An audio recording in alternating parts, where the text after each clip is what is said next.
Hello everyone, welcome to my YouTube channel. आज मैं आप लोग को एक इम्पॉर्टेंट टॉपिक के बारे में डील करने जा रही हूँ। आज हम देखेंगे कुछ ऐसे लक्षण हमारे बच्चों में जिन्हें हमें पहचानना बहुत ज़्यादा ज़रूरी है।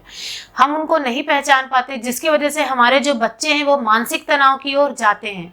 मानसिक तनाव की वजह से वो बुरे आदत, बुरी संगति, बुरे कामों में लग जाते हैं, जो कि हम ध्यान नहीं दे पाते और आगे जा करके वो चीज़ बड़ा रूप ले लेती है। तो हम माताओं पिताओं को हमको ध्यान देना चाहिए कि हमारा बच्चा कौन सी मानसिक तनाव से गुजर रहा है। उनकी हरकतों पे नोटिस करना चाहिए, उनकी आदतों पे, उनकी बिहेवियर पे ध्यान देना चाहिए कि वो किस समय क्या ऐसा काम कर रहा है जिसकी वजह से आगे जाके उसका फ्यूचर बर्बाद होने वाला है। उन्हीं कुछ लक्षणों में से आज हम कुछ लक्षण देखेंगे जो इंपॉर्टेंट है हमारी लाइफ के लिए, हमारे बच्चों की लाइफ के लिए, कि उनको कैसे हम ठीक कर सकते हैं और उनके ऐसे क्या लक्षण है जिसको हम पहचान सकते हैं कि हमारा बच्चा बुरी आदतों की ओर जा रहा है। देखते हैं। सबसे पहली बात, अगर आपका बच्चा बहुत ज्यादा सैड फील कर रहा है, लंबे समय के लिए बच्चा उदास है, सैड फील कर रहा है, कम से कम आपका बच्चा 2 हफ्ता या 2 हफ्ते से ज्यादा समय के लिए बहुत ज्यादा सैड है, उदास है, तो हमको देखना चाहिए कि हमारा बच्चा क्यों उदास है। उससे पूछना चाहिए, हमें समझना चाहिए, ये लक्षण को हमको जानना चाहिए कि क्यों हमारा बच्चा उदास हो रहा है, क्या कारण है, क्या रीजन है। तो सबसे पहला लक्षण आप पहचानिए कि आपका बच्चा 2 या 2 हफ्ते से ज्यादा समय के लिए उदास तो नहीं है। उसके बाद आपका बच्चा अपने आप को किल करने की कोशिश करता है, अपने आप को किसी चीज या अपने वस्तु से अपने आप को मारने की कोशिश करता है, या तो प्लान बनाता है कि मैं अपने आप को मारूंगा या तो सामने वाले को मारूंगा मतलब वो हाथ पांव से नहीं, चाकू से या किसी चीज से उसको नुकसान पहुंचाऊंगा। उसको ये करके उसको अच्छा फील होगा उस बच्चे को। तो ये भी एक बहुत बुरी लक्षण है बच्चे के अंदर में। तो हमको जानना चाहिए कि हमारा बच्चा अपने आप को मारने की कोशिश कर रहा है और अपने आप को मारने के प्रति लेके जा रहा है और सामने वाले को भी मारने के प्रति लेके जा रहा है। इसको हमको पहचानना बहुत ज्यादा जरूरी है। प्लान बना रहा है हमारा बच्चा। तीसरी बात, अचानक बिना किसी कारण से उसको डर लगता है, बिना किसी रीजन के, कोई डरावनी चीज नहीं है, फिर बच्चा बहुत ज्यादा डरा हुआ है, सहमा हुआ है बिना किसी रीजन की वजह से। और कई बार डर के मारे उसकी जो दिल की धड़कन है, दिल की धड़कन बहुत ज्यादा तेज हो जाती है, बहुत ज्यादा हार्ट बीट बढ़ जाती है, बहुत ज्यादा रैपिड ब्रीथ करने लग जाता है, सांस लंबी लंबी सांस लेने लग जाता है।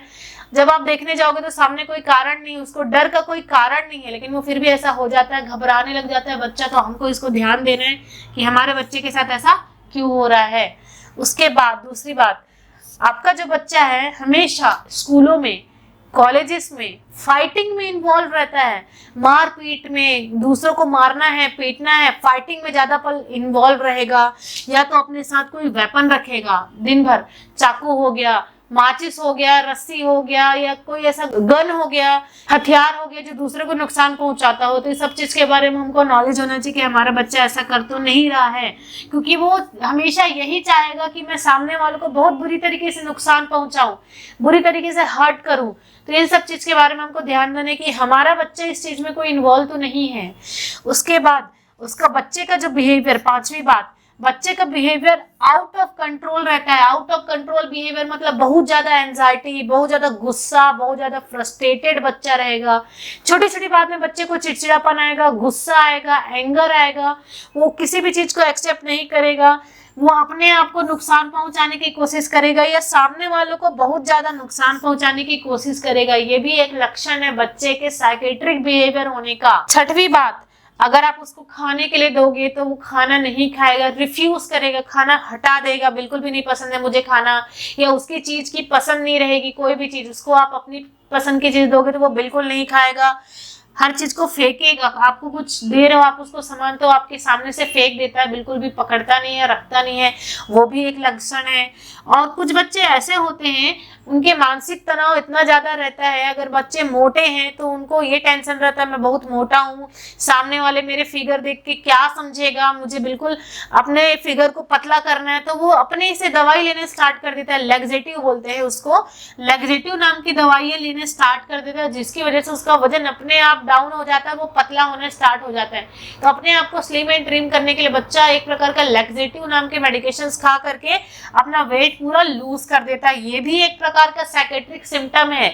बिना किसी कारण के आप खाना नहीं खा रहे हो और दवाई गोली खा करके अपना वेट लॉस कर रहे हो, वो भी एक साइकेट्रिक सिम्टम है बच्चे का। दूसरा है, अगर आपका बच्चा एनी टाइम चिंता में है, बहुत ज्यादा उसको वरी हो रहा है, बिना किसी रीजन के, बिना किसी कारण के डर है, तो वो अपने आगे day to day daily living life है उसमें एडजस्ट नहीं कर पाएगा, एडजस्टमेंट प्रॉब्लम होगी, वो आपके आने वाले किसी भी सिचुएशन के साथ नहीं लड़ पाएगा। बच्चों को अच्छे से डील करना है इस कंडीशन में हमें। उसके बाद है हमारा जो बच्चा, अगर उसको पढ़ने में कंसंट्रेट करने में डिफिकल्टी हो रही, पढ़ाई करने में, या तो एक ही क्लास में कंटिन्यू है, अगर फर्स्ट क्लास ही वो पास नहीं कर पा रहा है कई लंबे समय के लिए, तो वो भी उसके आने वाले लाइफ में एक स्कूल फेलियर का कारण बन सकती है। और साथ में उसको फिजिकल डेंजर भी हो सकता है।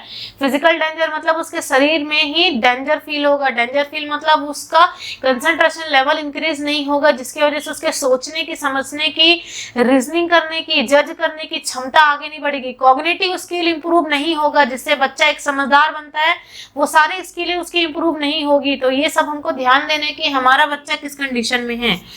बच्चा अगर मान लीजिए 10वीं या 12वीं या 9वीं से अल्कोहल लेने स्टार्ट कर रहा है, बहुत ज़्यादा ड्रग एब्यूजिव हो गया है, ड्रग ले रहा है, अल्कोहल ले रहा है, वो भी एक प्रकार की आगे जो घटना होने वाली उसका संकेत है कि बच्चे को अभी से सुधार लेना चाहिए हमें।